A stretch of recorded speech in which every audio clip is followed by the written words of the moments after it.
Em nome do Pai, e do Filho, e do Espírito Santo. Amém. Evangelho de Jesus Cristo segundo São Mateus. Glória a vós, Senhor. Naquele tempo, disse Jesus aos seus discípulos: Não penseis que vim trazer paz à terra. Não vim trazer a paz, mas sim a espada.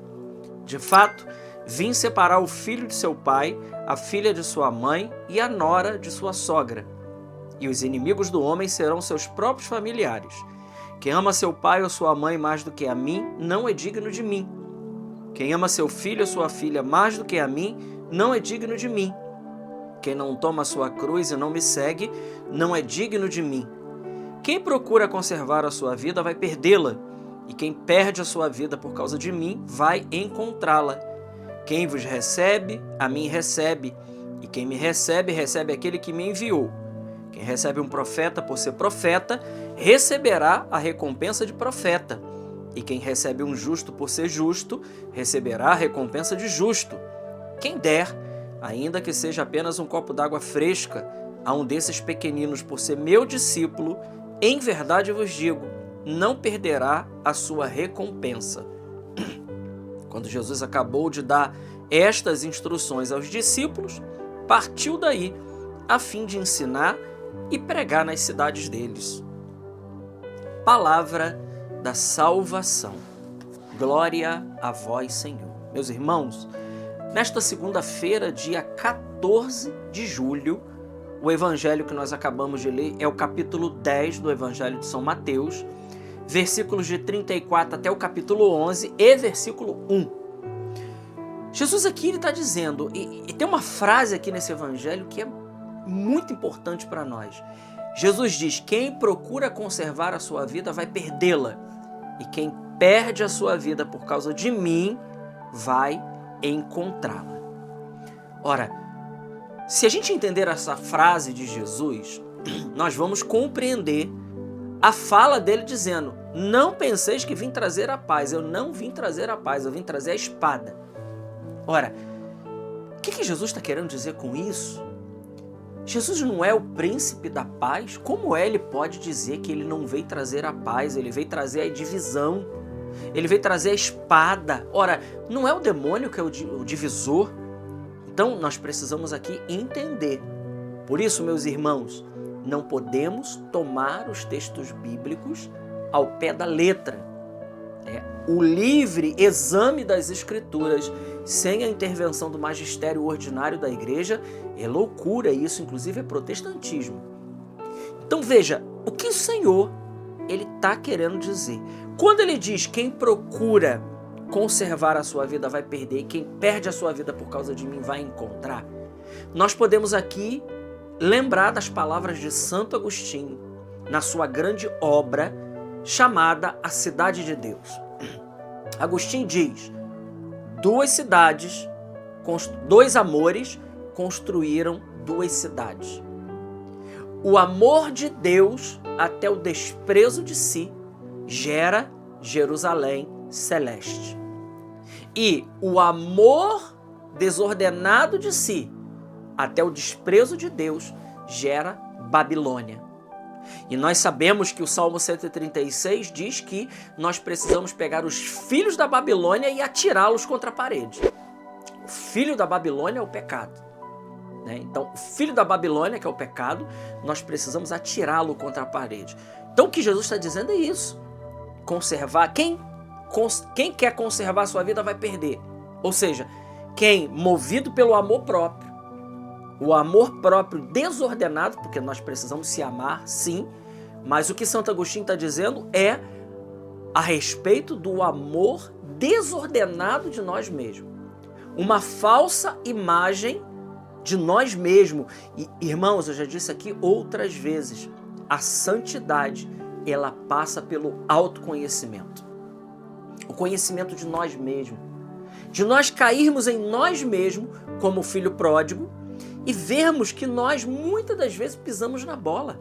E que nós não somos tão santos assim quando pensamos, ou que nós não somos tão perfeitos quanto nós pensamos. Por isso, o amor de Deus até o desprezo de si gera a Jerusalém celeste. Então é nesse sentido que Jesus diz: eu não vim trazer a paz. Por quê? Porque uma escolha por Jesus é que faz toda a diferença na nossa vida. Sim, a escolha de vida por Jesus, ela passa pelo nosso modo ordinário de viver. Então aqueles que não querem viver a consagração a Deus, aqueles que não querem viver uma vida de santidade com Deus, automaticamente, sendo pai, mãe, filho, irmão, irmã, genro, nora, sogra, seja qual for o laço, vai estar dividido de nós. Se nós queremos uma coisa e aqueles outros não querem o que a gente quer, não querem a vida de Deus, então é inevitável que a gente consiga caminhar junto em todos os momentos. Então vai haver divisão. Então é nesse sentido, é por causa de uma escolha que nós fazemos de Jesus Cristo que acontece a divisão. E veja, não é Deus que divide, né? Jesus está dizendo aqui: não penseis que eu vim trazer a paz. Eu não vim trazer. Por quê? Porque a escolha que nós fazemos a Jesus é que nos coloca numa posição de divisão com aqueles que não querem viver. A palavra em Eclesiástico diz o seguinte, capítulo 17: ande com aqueles que vivem e proclamam a glória de Deus. O Salmo vai dizer: nós não devemos nos sentar na mesa de escarnecedores, na roda de escarnecedores. Então nós somos chamados a separado. A palavra santo significa também, né, uma das possíveis interpretações é essa, é separado. É aquele que foi escolhido. É aquele que foi separado para Deus, para o serviço de Deus, para o louvor de Deus, para a glória de Deus e, acima de tudo, mais belo, para uma vida em Deus. Uma vida mergulhada no Senhor. Então é nisso que Jesus está dizendo. A divisão que Jesus causa é exatamente por causa da opção. E, meus irmãos, aqui tem um detalhe. E é um detalhe que faz toda a diferença. O critério para saber que nós estamos verdadeiramente em Jesus e que nós escolhemos Jesus é certamente essas divisões.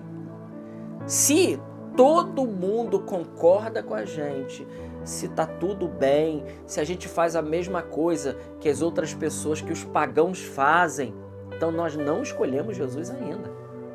Porque quando nós escolhermos Jesus, e se esses que não querem Jesus, esses que estão longe de Jesus, mesmo sendo da nossa casa, do nosso convívio, vai haver uma certa divisão aí.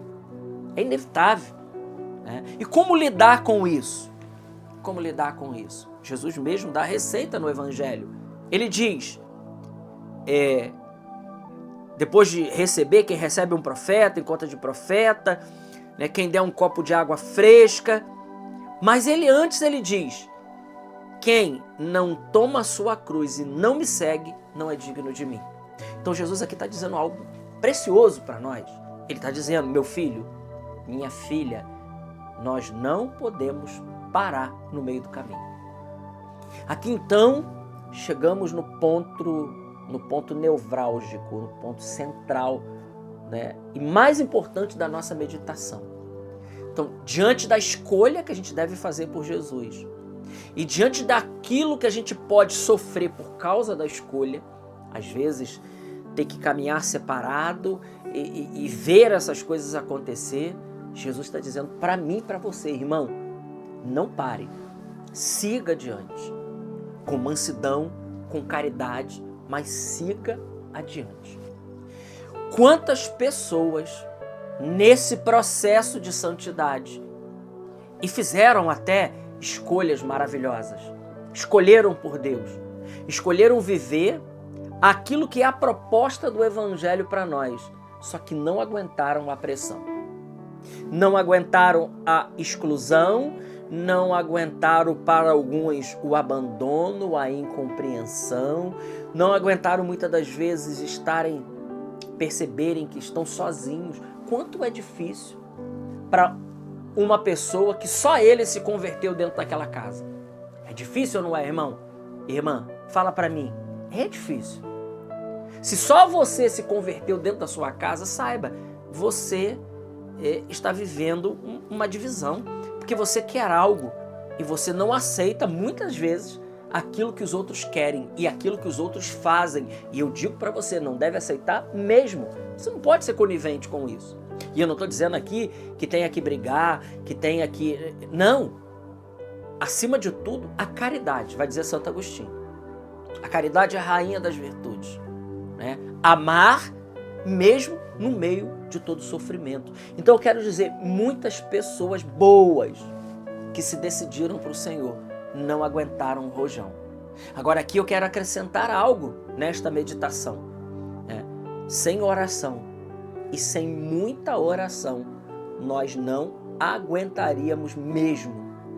Então, meu irmão, minha irmã, Jesus está dizendo nesse evangelho, olha, mesmo que você fique sozinho, mesmo que na sua casa seja só você a buscar o Senhor, mesmo que você esteja enfrentando perseguições, mesmo que você tenha se tornado motivo de chacota por seguir a Jesus, seja na sua faculdade, seja no seu trabalho, porque você dá um belo testemunho cristão, não só com as suas palavras, mas com aquilo que você vive, e você está sofrendo a pressão do que é ser um discípulo de Jesus, Ele está dizendo para você, não pare, siga adiante, continue. Por quê? Porque a força do Senhor caminha conosco. São Paulo diz uma palavra em Filipenses, capítulo 4, ele diz, tudo posso naquele que me fortalece. Tudo posso naquele que me fortalece. Meu irmão, minha irmã, siga adiante. Não desanime, porque o Senhor é contigo. Glória ao Pai, ao Filho e ao Espírito Santo, como era no princípio, agora e sempre. Amém. Salve Maria Imaculada.